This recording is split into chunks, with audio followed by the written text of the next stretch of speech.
Right, this video is going to be all about why weighing scales, why weighing yourself is stupid.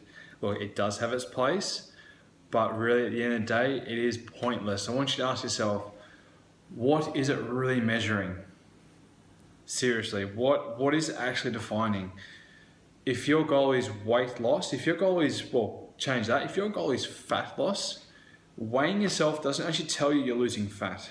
It doesn't actually tell you anything. All it is showing is your relationship with gravity. That is all that number represents. That number does not sit across your forehead. So when you walk around, you do not wear that number.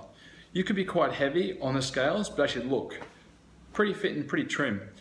There are so many things that make up your weights that make weighing yourself pretty damn stupid. For example, number one, it does not take into account what food you have in your stomach or your digestion. If you've just eaten, that's going to weigh heavy. That's going to weigh heavy in your stomach. When you jump on the scales, it's going to be a big impact on that number. Number two, time of day. On that note with food, if you're going to weigh yourself on an evening, you've had more food, you've had more water, you've had more time to store glycogen in your muscle bellies and your liver. That's going to still, it's got to sit somewhere. It's going to weigh on those scales. It's going to affect that number. Females, when you hit your period, when you hit that time of the month, you're going to feel like crap. You're going to be hormonal, you're going to be emotional, you're going to feel fluidy. You get on those scales, you're going to feel like crap in yourself anyway. Don't do it. Don't jump on that. If you feel heavy, yes, the scales are going to represent that as well. But at the same time, what does that represent? What are you measuring? That doesn't measure anything. It just shows you that you're carrying more body fluid. It doesn't measure anything at all. Sodium is another thing. Sodium is going to affect your weight. Sodium holds fluid. It holds water.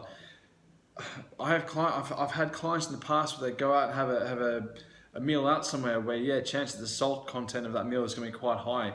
The next day they go, oh, I need to undo the damage. They go and jump on the scales and they go, oh my God, I've put on 2 kilos of body fat. No, that's not how the body works. You've just consumed a higher amount of sodium and you've jumped on the scales, and the extra fluid intake is going to weigh on that, going to show heavier on those scales.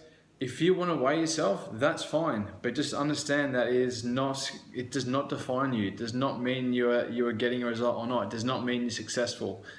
If you're going to jump on, take that number with a grain of salt. It does not mean anything. So if scales are no good, what do I recommend you use to measure your success? I do measurements. Measurements, clothes, photos.